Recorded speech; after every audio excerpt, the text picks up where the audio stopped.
शाह बानो अपने आप में जो व्यक्तित्व थी और उन्होंने अपने राइट्स के लिए जो फ़ाइट की है, परसेप्शन चेंज किए हैं या एक लॉ एस्टेब्लिश किया है। इस कैरेक्टर का सबसे इम्पोर्टेंट एक ये फैक्टर भी था कि आपका डिक्शन बहुत अच्छा होना चाहिए, स्पेशली उर्दू में। इमरान हाशमी की सिस्टर का रोल प्ले कर रही हूँ। हाँ जी, तो अप्रोच शिवम कास्टिंग से मुझे कॉल आया था, ऑडिशन उन्हें मेरा लेना था। और तो मतलब मुझे उसके पहले की भी एक जर्नी है, क्योंकि मैं अभी तक मैंने टेलीविज़न में काम किया था, थिएटर में काम किया था। तो मुझे मूवी या इस तरफ आने के लिए मुझे पहले तो मैंने कॉन्शियसली थोड़ा ब्रेक लिया टेलीविज़न से, सो that I can prepare more on my craft.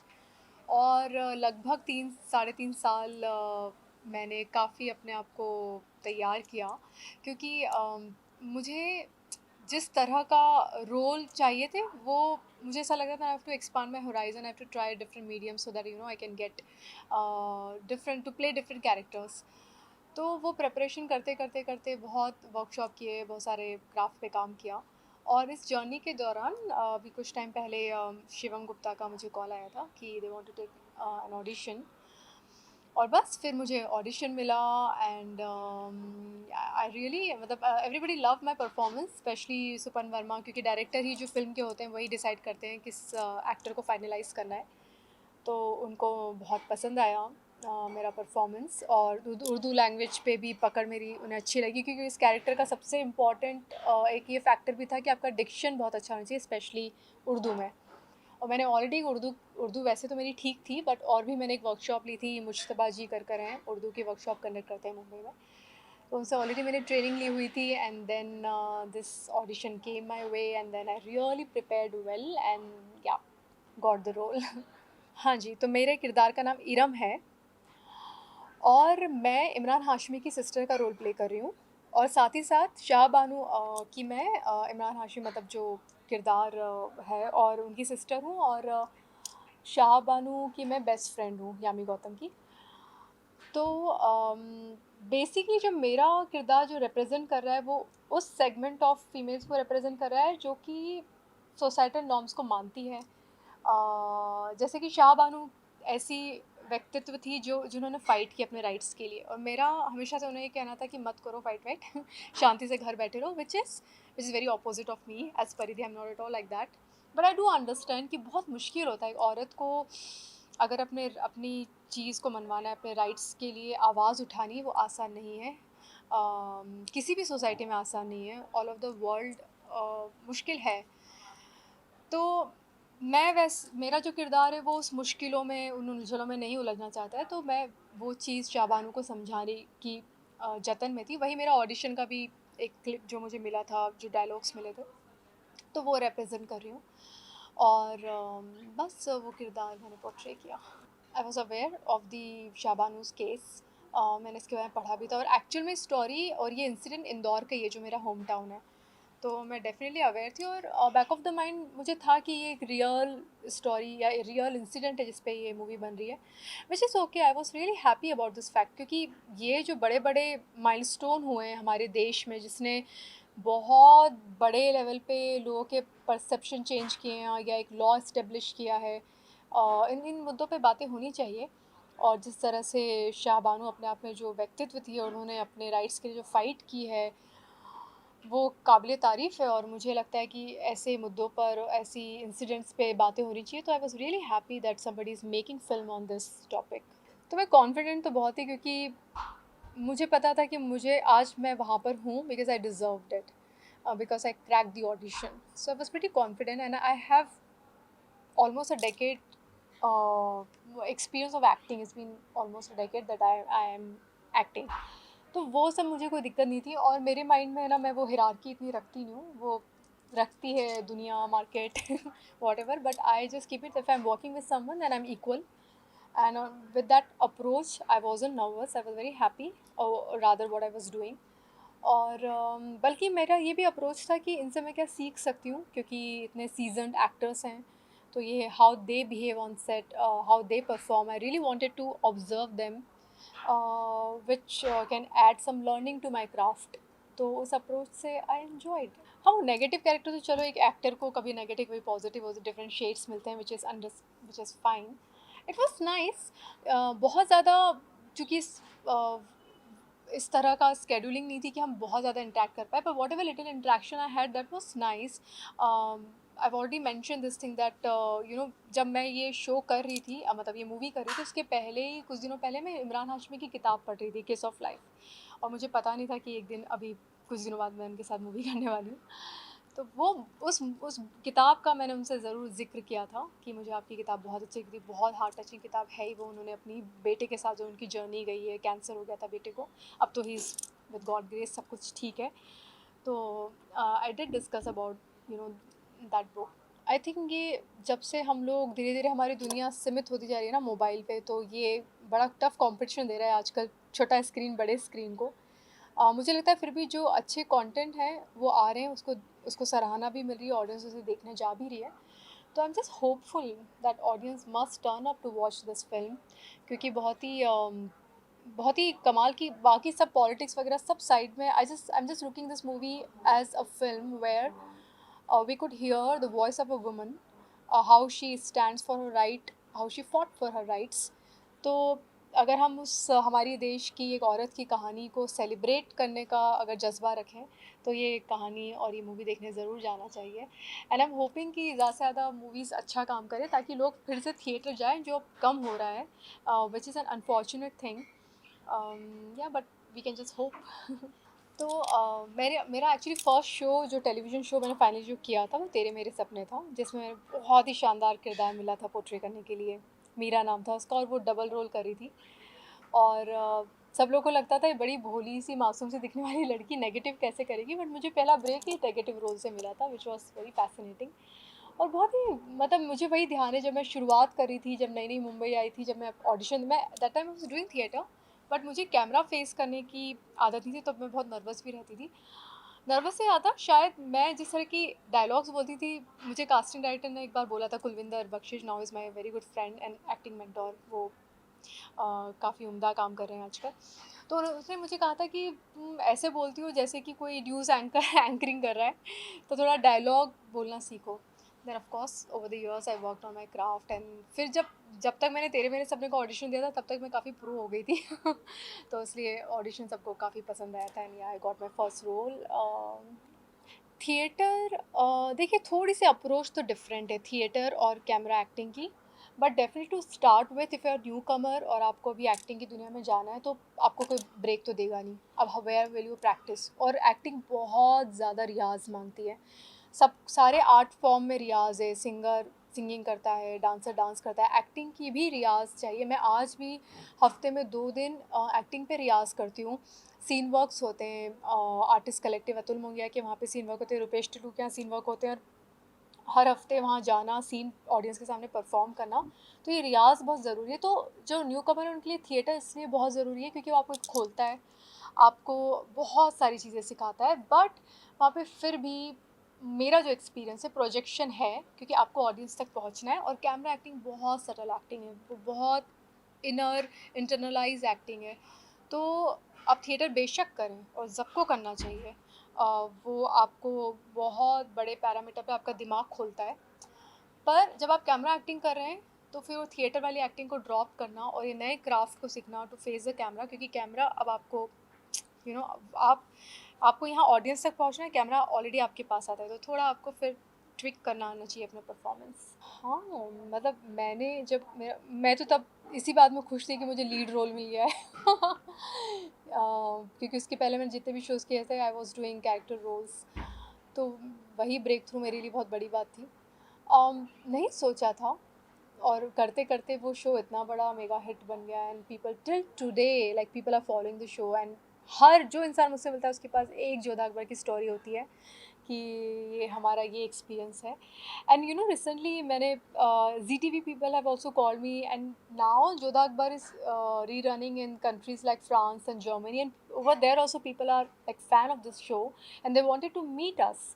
तो वहाँ पे मीट एंड ग्रीट में हमें इनवाइट किया जा रहा है, तो आज तक it's been a decade now, and then still people are following the show, so I had never imagine that this show will become such mega hit, and the kind of success, and I am immensely grateful जो हुआ।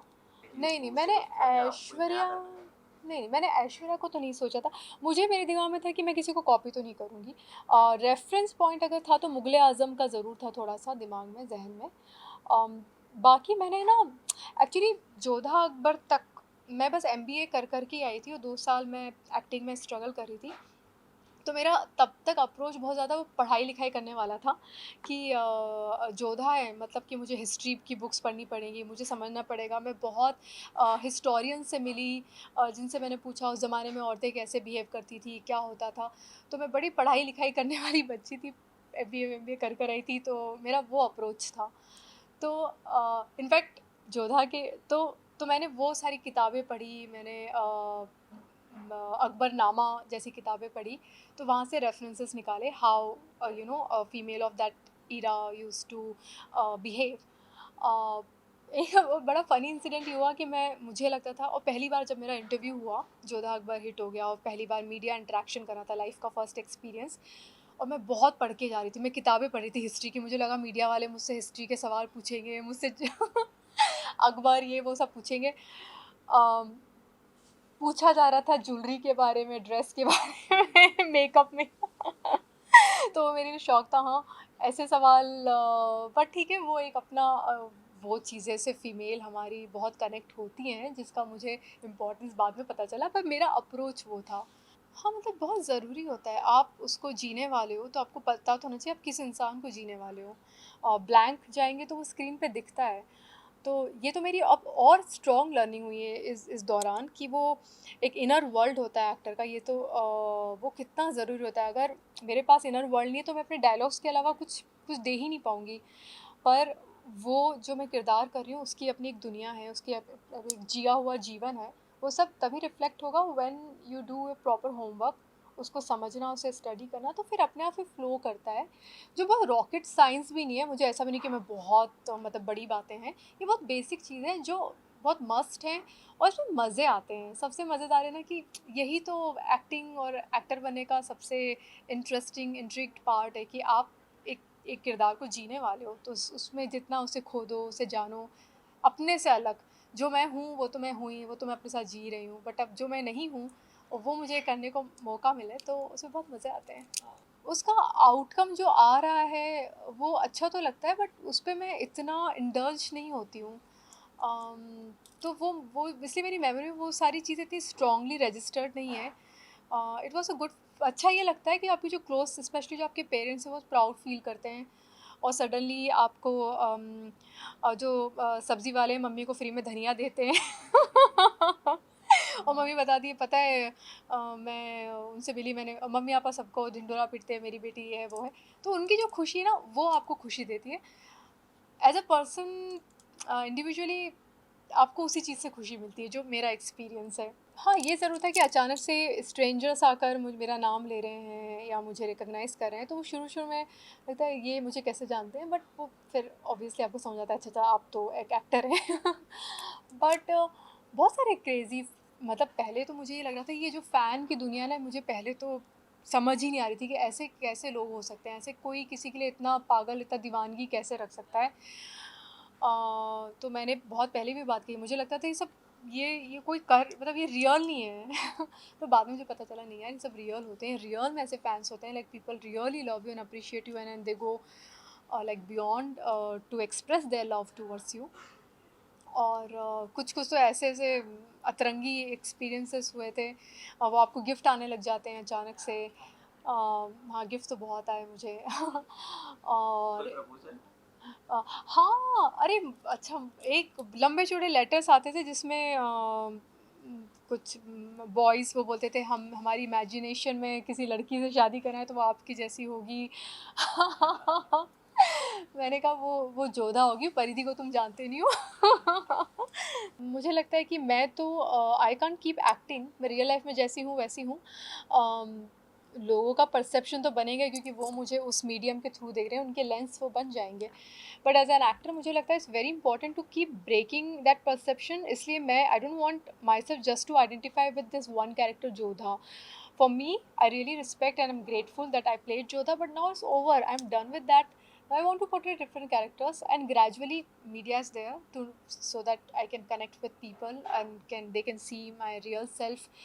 Social media आजकल है, मैं बहुत sensitive हूँ कुछ issues को लेकर, इसमें विमेन एम्पावरमेंट है, बच्चों को लेके कुछ चीज़ होती है, तो वो मैं खुलकर अपने ओपिनियन पोएम्स के थ्रू, अपनी राइटिंग के थ्रू एक्सप्रेस करती रहती हूँ, तो मुझे वो चीज़ पसंद है। अगर I have a voice, so somewhere this media and social media empowers you to express your voice.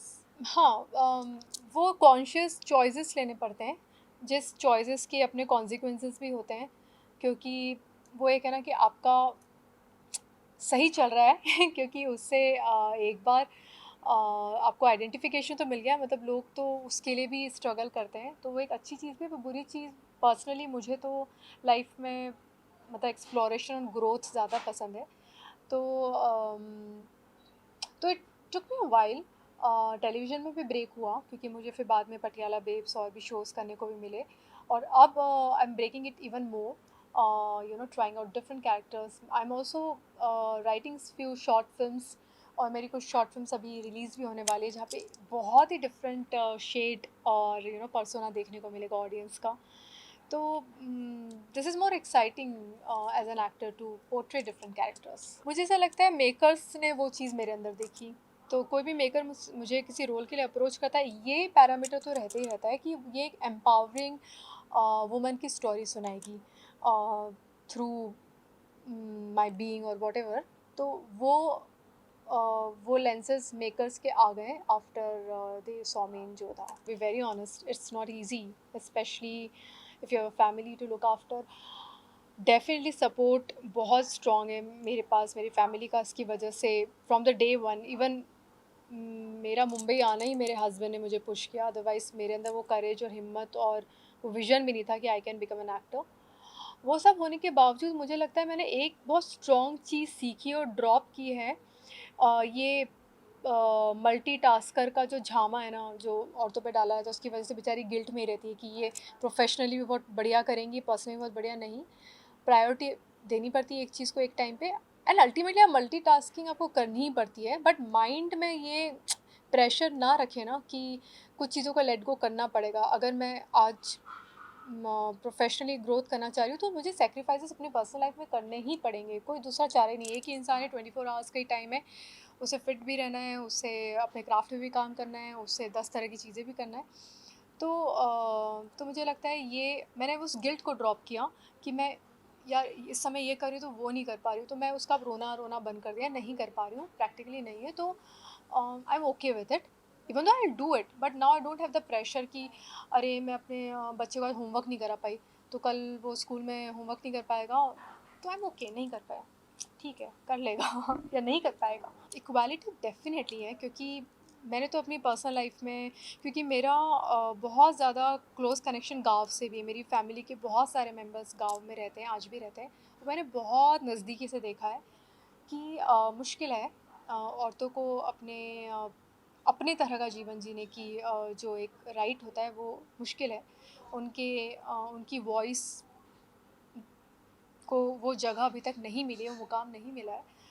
तो I encourage thought of women empowerment, और मुझे सबसे बेसिक, अगर मैं बड़ी बड़ी बातें ना करूँ फेमिनिज्म में, सबसे बेसिक बात करूँ ना, right to education.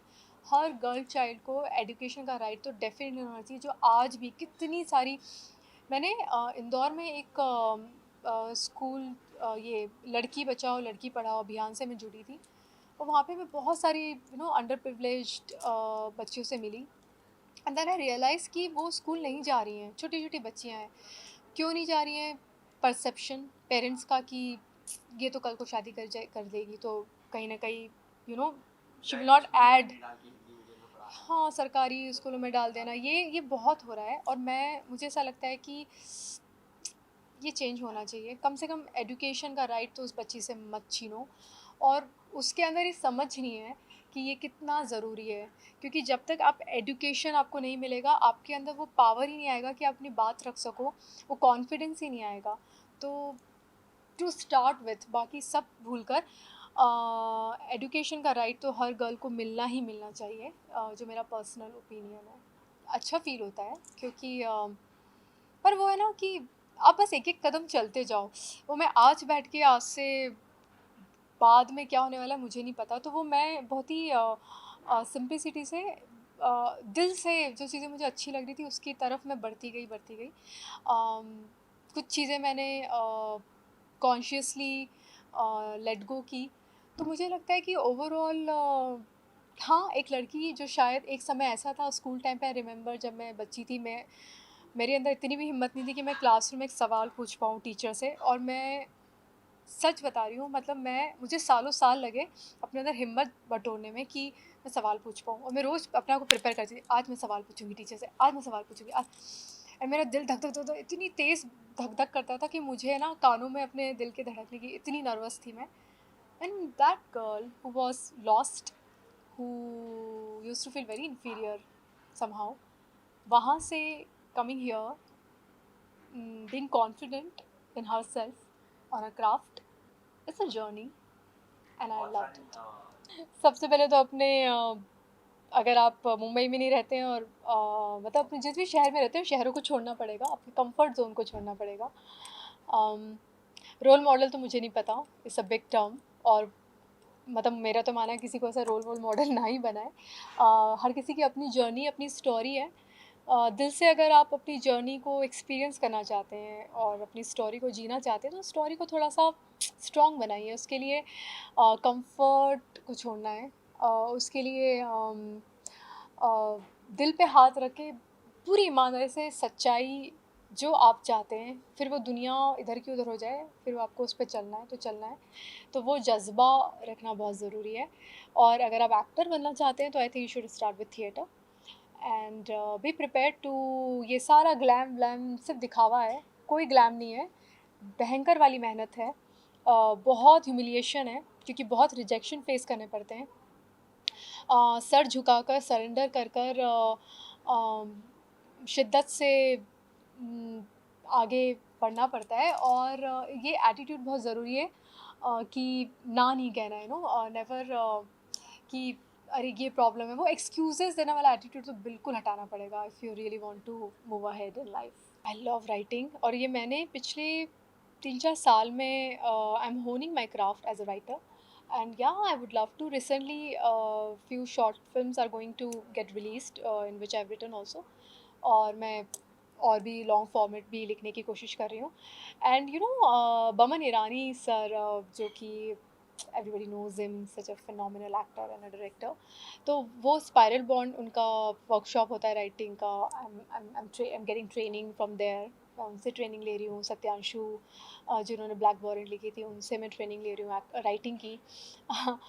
and I really wish to go to LA sometime, and I also want to do more writing courses. Yeah, I would want to have this two wings, one as an actor and one as a writer, hopefully. Let's see. हाँ, तो hopefully with grace of God मैं next month ही श्रीनगर में shoot करने जा रही हूँ another film, जिसमें राजीव खंडेलवाल है और फ्रेडी है और भी एक्टर्स हैं।